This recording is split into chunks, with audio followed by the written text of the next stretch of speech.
We've been busy over the last year trying to enact the various pieces of BC's education plan. And here in the Learning Division, we have prime responsibility for a couple of those pillars.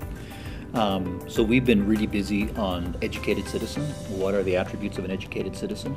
We've been working hard in trying to turn that conversation into, use the information from that around what does curriculum and assessment start to look like in that new world. We've been trying to make sure that we continue to focus on the basics, so that reading, writing, numeracy, those really foundational key pieces are well addressed and continue to be well addressed in BC, as well as continue and keep the provincial conversation alive and well as we're engaging more and more people in the conversation around the province.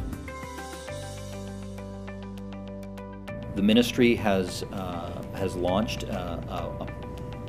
through a fund, a $10.7 million fund around education plan support, focused on reading this year. So there's $10.7 million for us provincially to focus on reading and working to try to change the lot of struggling readers in British Columbia. In order to more fully personalize learning experiences for kids, to get to inquiry, to allow us to focus on the competencies, which I'm sure we'll talk about later, we need some time and space to do that. And so we have to rethink curriculum. Not just revise it, but rethink curriculum, children's relationship to curriculum, teachers' relationship to curriculum. And so we're engaging in that process. We did all this previous year, spent a lot of time and energy building some new curriculum frameworks to think about how curriculum should hang together. What should it look like? What should the learning outcomes look like? We've arrived on a couple of models that really highlight the fact that we have core competencies as well as content knowledge, and we have to pay equal attention to the competencies as well as the content knowledge. Fewer but bigger but higher level learning outcomes in our curriculum, so that there's the ability for teachers and students to have enough time to really go into depth and detail and really attack and chew on big ideas and really come to understanding. Some districts started to build something new.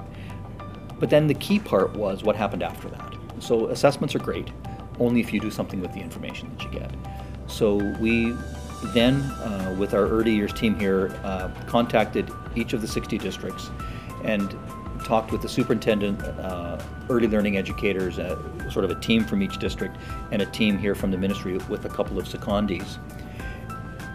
And really, over a 2 or 3 hour conversation, got deep into what they did, what their assessment was like, what they learned from it, in terms of delivering an assessment this widely, the information that they learned about students, and then what they're doing about that. So what's going to be different for those students? Now that you know a student might have need some extra support in a certain area, how is it that you're going about providing that? And took them to action, which is the whole point. And then the question was, how can we support you in districts with what you've learned? And how can you, inform us about curriculum assessments, the kinds of things that we need to know? And then that conversation was also followed up by superintendents of achievement as they were visiting districts. Again, talking about what were your results, what did you find, and what are you doing about that? What action are you taking to remediate that? Good teachers, good schools, good districts, we've been doing that for years. It's nothing new, but it's just addressing them up front so that there is space and time for that. It's always been something that's often sort of wedged in after the fact. And you have to cover all these learning outcomes before you can get to some of those pieces. So that leads us to start. So those are being built into our curriculum, so that every curriculum, the learning outcomes that we have are related directly to competencies, so that we can see direct links between those. We would like to be assessing those competencies, and we could see in the future that competencies form a large part of perhaps a provincial assessment, perhaps it's part of school assessments. There's been a lot of talk around graduation that perhaps, and I'm not saying this is where we're going, but there has been a lot of interest in saying maybe competencies should be part of the graduation bar that students have to meet. Maybe it's not just having being able to pass a math assessment, but it's also being able to pass an assessment on collaboration, creativity, and so on, that those competencies should be built right into grad. Everyone's engaged globally in the same conversation, which in my experience is unique, that we're all talking about this. We're asking the same questions now. And it's around competencies. It's around motivation and engagement of students. It's around all those pieces. And so there's different approaches and different struggles by different jurisdictions. And so being part of that global conversation just enables us, on the one hand, to learn from others. We also see our own work and our own jurisdiction reflected back to us through other people's eyes. For us to move forward and to be thinking about transformation and moving to make sure that we continue to stay as current as we need to be for our kids, we're starting from such a position of strength compared to so many systems. And so it's interesting to hear them talk about us.